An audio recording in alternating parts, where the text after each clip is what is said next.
Hi everyone, I'm John and I am the CSBBCS Student Associate Departmental Representative for McGill. So today I'm joined by Dr. Debra Titone from McGill University as part of the CSBBCS Meet the Researcher series. Hi Dr. Titone, thanks for joining me today. Hi, John. Thank you for inviting me. So I was going to do like a lengthy introduction, but I don't want to steal your thunder. So maybe to start us off, you can tell us a little bit about your background, so where you studied for your undergraduate and graduate degrees, and why and how you decided to focus on your particular research program. Okay, well, that's a good question. I'm originally from New York City, and I did my undergraduate degree at New York University in psychology. And initially, I thought I wanted to be a clinical psychologist, and because that's kind of like what I thought psychology was at the time. And I then later discovered, because I worked in a lab that had to do with people with schizophrenia, and it studied the acoustic correlates of speech in people with schizophrenia. And that sent me down a path thinking about language. And then, right around that time, there was a book that had just come out called The Mind's New Science by Howard Gardner. So, this was like in the mid to late 80s. And I just was in love with that book. And that book talked about cognitive science. And before I had found psychology, I had been interested in anthropology and all kinds of other stuff. And so I found, when I learned about cognitive science, it seemed perfect because I didn't have to choose, because you could pull from like everything to study the mind and the brain. And so so then for graduate school, I didn't apply to clinical programs. I applied to cognitive experimental programs. And I ended up going to get a PhD at SUNY Binghamton, and it's now called Binghamton University. And the person I worked with there was somebody who had been trained at UMass Amherst, which at the time was like the big center of psycholinguistics. And so that was actually my first exposure to real psycholinguistics. It was in grad school. And I ended up studying, she was focused mostly on spoken language processing, but I got interested in more meaning level kinds of things. So I did a master's degree on idiomatic language processing, which I still do to this day. And I got interested in the brain. So at the time, the only way to study the brain, at least in the program I was in, was to do divided visual field studies, which people don't really do at all anymore, right? But they were really popular at the time. So the idea behind those studies was that you can selectively access language in the left or right cerebral hemisphere. And if you got different patterns of priming effects, you could draw inferences about what the brain is doing at a very, very coarse level. So that was my dissertation. And then from there, I did a couple of postdocs. I moved to the Boston area, and I did one postdoc at Brandeis University in the Volin Center for Complex Systems. And there I did work on language in cognitive aging. And so I worked with a guy there who was well known within the field of cognitive aging. And that was interesting, but it wasn't necessarily totally my thing. And while I was in Boston, I loved living in Boston. Boston is one of the greatest cities on planet Earth. Um, there was another postdoc opportunity through Harvard Medical School that had to do with schizophrenia and language. And so this sort of harkened back to my undergraduate thesis on that topic. So I applied for this other postdoc training grant, and I got it. So I ended up working with somebody who I had read about. He was like the famous person that I had read about when I was an undergrad doing my thesis. So I got to work in his lab and work with his associates, who were really fabulous mentors. And then from there, I transitioned from a postdoc to a research faculty member. And then over time, I was on the job market, and I got the interview at McGill, and then I got the offer at McGill. And I came to McGill in 2002, and I've been here ever since. So that's kind of the path. Awesome. Yeah, no, Yeah. that was fantastic. Yeah. Yeah. So my second question is a bit more selfish. So my question is, what advice would you offer to grad students today? So some do's and some don'ts. Yeah. So, yeah, I mean, everybody's has advice for grad students, right? So, and in fact, when I was a grad student, I didn't really know at all what I was doing, right? And I didn't really, there was so much I didn't know when I was a grad student. Like, I didn't really fully understand what writing grants was about. I didn't fully understand how important it was to publish your work and things like this, you know? So, like, in retrospect, if I knew as a grad student, what I know now, I think I would have approached things totally differently. Um, I guess the things that are most important when you're a grad student is to make sure you're choosing to go to grad school for the right reasons, right? So don't go to grad school because you got nothing else to do, or don't go to grad school because you're really interested in neuroimaging or something like this, but you don't have a question that you're interested in, you know, like you have to really sort of geek out about it a little bit, right? And if you don't feel that level of enthusiasm or kind of intrinsic motivation to read about this stuff, it's probably not a great idea. So I think obviously you want to be really motivated and enthusiastic and just like purely authentically interested in what it is you're studying. That doesn't mean that it has to, what you do in grad school has to be the end all be all, right? So I think sometimes what grad students struggle with, and I think I did too at the time, was that at some point you're going to get kind of bored with what you're doing, right? Grad school is a long haul. It's at least 5 years from start to finish, maybe sometimes longer. And at some point, you know, everything, it's like familiarity can breed contempt sometimes, right? And so we're like, oh, I can't stand this anymore. But really, you want to think to yourself that, you know, you want to be interested, but you also want to appreciate the idea that you're not going to be super passionate all the time. And it's really important to sort of close the project. And what you do in grad school isn't the last thing you're going to do, right? So everything is a stepping stone, either deliberately or serendipitously to something else, right? Um, so don't, you know, if you feel like you're flagging, it's okay, everybody's been there, but you just got to punch through. And so and that relates to another thing that I think is really important for grad school, which is that you have to really communicate about your research. It's really important to publish as many papers as you can. um, I know the sort of publish or perish mentality is kind of trite and cliche, and with good reason. There's good reason to be cynical about that. But at the same time, if we don't publish our work, we're not sharing or communicating what it is we're doing. And then the other thing that's really important about writing and preparing, publishing your work is that your one's ideas rarely become fully formed until you start to actually put it on the page, Mhm. you know, like, and I'm definitely guilty of this. Like I told you before, I'm procrastinating on a paper right now, or I should say I've procrastinated and I've had all these grand ideas about what I'm going to put in this paper, but when it actually comes time to write, it's hard, you know. So because you have to distill things, and that exercise is actually really healthy, you know. So beyond the cynical publish or perish mentality, I think it's really important to write because it helps us refine our ideas. And so writing is super important. So if writing is something that's not easy for somebody, they should probably take steps to try to get better and practice, right? It's a growth mindset Mhm. approach.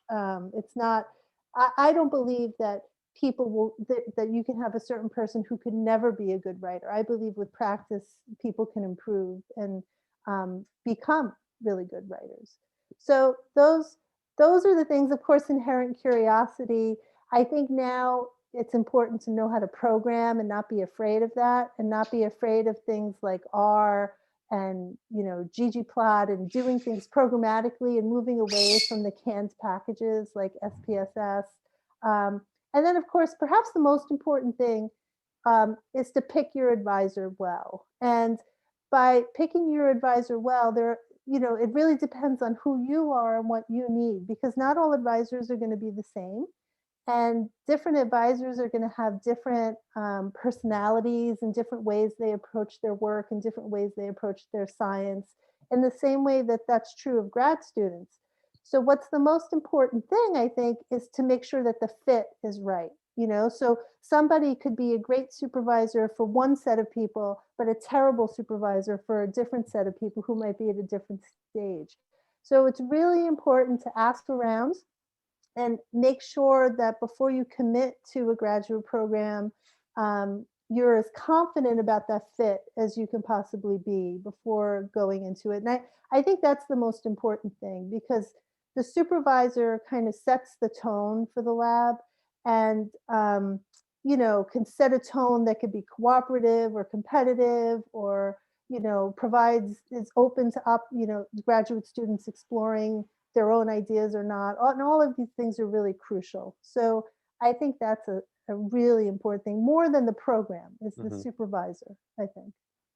Amazing. So a lot of the things you said actually really resonated with me, and I'm sure I'm going to listen to this on repeat as soon as it comes out.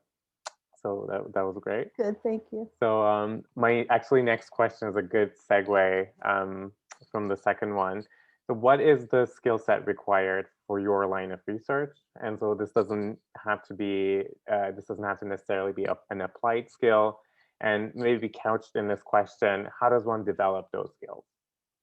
Yeah, so like for the study of language and the kinds of things that I do, typically the people who do best are the ones who are complete geeks about language. Like they've on their own time they read about linguistics, not even in their own domain. They might read broadly.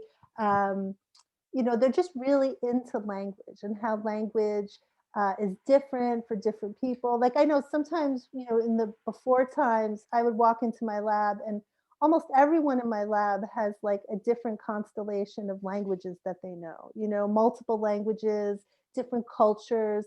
And like a constant conversation that I seem to walk into is like the people in my lab just comparing, contrasting their different lived experiences of how they've dealt with languages when they've lived here, there, and everywhere.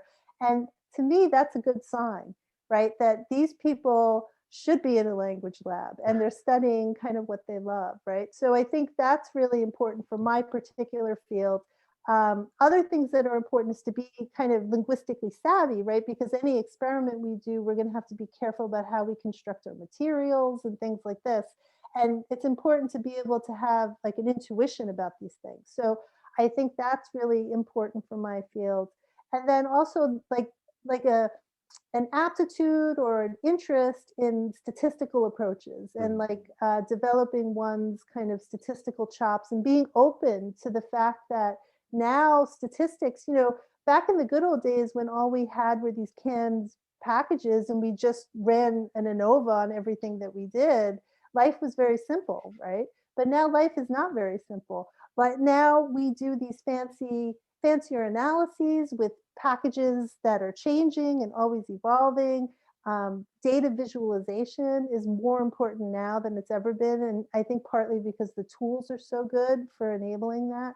So yeah, for my field, I think it's all the same things I said before, but then a more specific set of aptitudes that have to do with like an inherent interest and love of language and culture, and the geekiness about wanting to program and that kind of thing. Not all that I think can be learned. I mean, maybe not the love of language, maybe like that is kind of what it is, but people could be sort of exposed to different aspects of things and cultivate love of different topics. So I'm a real growth mindset person. I think anybody can improve on any skill or in any way, and people are constantly changing and dynamic. So I love that. Yeah, yeah. definitely.